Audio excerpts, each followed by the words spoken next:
Hey guys, welcome back to another impressions video here while driving for a game that actually caught me by surprise a little bit. I played this towards the end of 2017 and probably nobody will care at this point, but I'm talking about Titanfall, the first one, not the second one, for the Xbox One, which is another one of those games that it's quote-unquote free with your EA Access subscription, and I decided to try the game out. I was in a online, competitive multiplayer, I guess, mood after playing a little bit of Battlefield. So I know Titanfall was one of those games that, it was obviously a Xbox One exclusive. Microsoft, pay the big bucks to keep it exclusive, and in a way, it's a shame because I think this should have been exposed to more people. And obviously, the PlayStation 4 has the bigger, player base out there. And I'm saying this because Titanfall is actually a fantastic online first-person shooter. Obviously, if you guys are not into that, then this game is pretty much pointless. But I like my online first-person shooters, competitive, and decided to give this a whirl. And I was pleasantly surprised. I think. Speaking objectively, this is probably one of the best set up first-person shooter online games ever made. Just because the game is very well organized, there's a lot of variety in terms of gameplay, and there's a lot of unlockables, progression, statistics, and ways to earn experience points and whatnot. So the game does lack a single-player mode, although the game does have a campaign, which is kind of weird. You do the campaign by playing the online multiplayer mode, and there's a mode called campaign in which the campaign is told through the multiplayer matches. So before each match, there's a short cinematic sequence that kind of explains the situation. The story of the game basically deals with this conflict, intergalactic conflict between two different factions. You have the IMF and then the militia. It's kind of hard to follow the story actually without a proper single-player campaign, because the cinematics for the online campaign are very short and not very informative. And the way it works is there are 9 different maps that are in constant rotation, and again, they have that very short cinematic sequence that kind of explains, and in between the loading screens as well, they give you a brief description of what the mission is all about. So not the best way to do a campaign mode, which is it was one of the main complaints from players, which was addressed in the second game, which supposedly has one of the best single-player campaigns for an online game. So very much looking forward to trying Titanfall 2 at one point because of the single-player campaign. But other than that, focusing on the multiplayer aspect of the game, I was pleasantly surprised at how well the game plays. The netcode is, for the most part, very, very well done. There is a little bit of lag here and there, but I was surprised at how populated the community is. It was pretty easy to find full matches still. This is a 2014 game, and there are still people playing this particular game. And the game, obviously, the main draw is you can call your Titans during battle. You have to wait a couple of minutes, like 2 minutes, before you can call in the Titan. And but when you are off the Titan, when you're just controlling your player, it's also very fun. It has a lot of unique aspects. You can, for example, double jump. Like each player has like a small jetpack or backpack that allows you to double jump, which is pretty cool. So you can get to very high places. The second floor of buildings with a lot of ease. And also you can wall jump, so you can kind of like parkour in the levels, which is pretty fun, and it adds a layer of strategy when it comes to fighting in the different maps. Some maps are more, I guess, prone or dedicated towards that parkour style of gameplay, which is pretty cool in my opinion.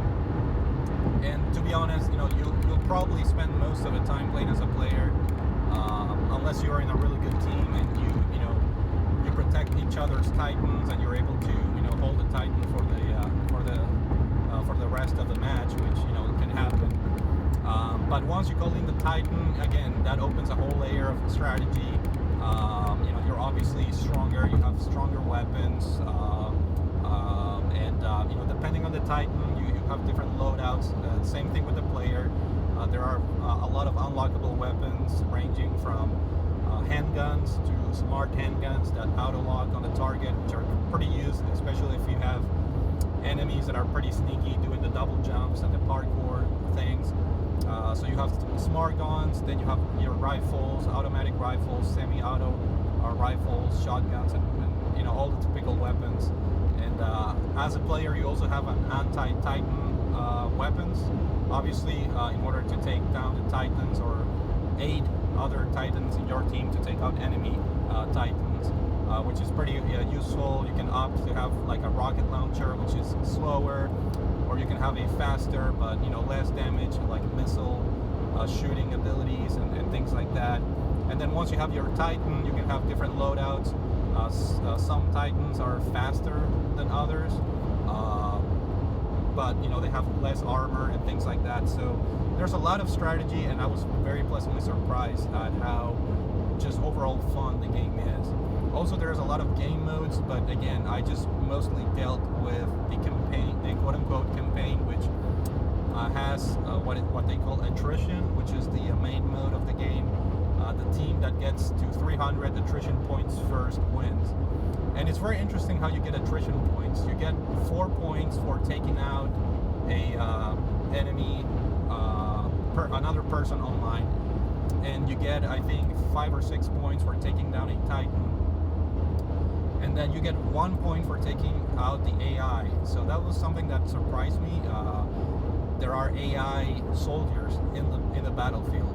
So most of the matches are 6v6 human, and then I think there's up to 12 online AI companions. And these AI are partners that you have or enemies that you face against are really weak. They basically don't shoot at you. They're like super dumbed down AI soldiers, but they're there for a reason. They're there to just kind of like bug you a little bit, and also to give you the opportunity to get attrition points. Now they only give you 1 point, but it's always useful to just take down a few if you're on your way to a certain objective or a certain area of the map, and you see enemy AI. It's always useful to take them down.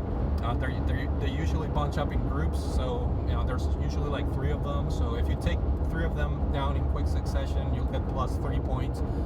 And again, the objective is to get to 300 attrition points at the end of the round. So I thought that was a pretty cool addition. It adds to that environment of a war themed environment in the maps. And the other thing is also it's kind of like a conquest mode, like Battlefield, where you have to capture points, and whoever captured points gets more points, and whoever gets the most points, 400 points at the end of a round wins. So those were the 2 main modes that I was hanging out with, and the graphics were pretty impressive for being an online game. The game looked pretty crisp. The frame rate was pretty solid for the most part. The art direction of the game is pretty interesting. It has that sci-fi, futuristic, intergalactic, stars, warsy kind of look, and military, like futuristic art direction to it, which I thought it was pretty cool. And again, the maps are pretty varied in the environments. You have maps that are like a swamp area surrounded by nature, and then you have other maps that are like technology based. You're inside a military base. So I think there's a good variety in terms of maps. And finally, the gameplay, like I mentioned, it's pretty varied. There's many ways to play as a player, many ways to play as a Titan, different strategies that you can employ, different weapons to unlock.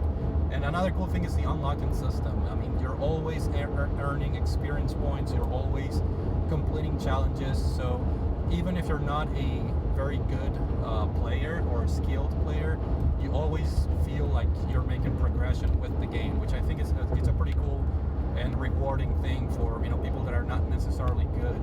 And if you're good at first-person shooters, you're getting tons of points all the time. So it feels like you're getting rewarded. It feels you know, you feel accomplished at the end of each round. And you know, they have different challenges that give you XP points. For killing each enemy, you get XP points and things like that. So many different ways to get experience points and level up. Now, me personally, I completed the main campaign, which is 9 missions. You have to complete them both with the IMF and the militia, and then I also reached I think the max level, which is level 50.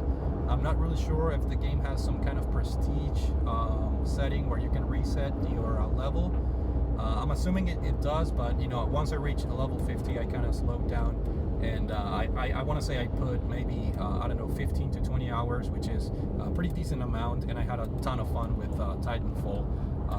You know, so highly recommended. I mean, it's an old game. I know most people probably don't give a crap anymore about Titanfall, and a lot of people here on YouTube, they seem to gravitate towards, you know, single player experiences. But overall, I highly recommend Titanfall. I think it was a very fun multiplayer title. If you guys are curious to check out, you know, go ahead. And I'm pretty curious to see how Titanfall 2 plays. I mean, if the multiplayer is similar to the first one, which I'm assuming it is, if not even better, then I think I'm going to have a great time with Titanfall 2. And you know, the supposedly amazing single player campaign will be the cherry on the top. So looking forward to trying Titanfall 2, but for now, these are my impressions for Titanfall 1. So thank you guys for watching, and I guess I'll talk to you guys later.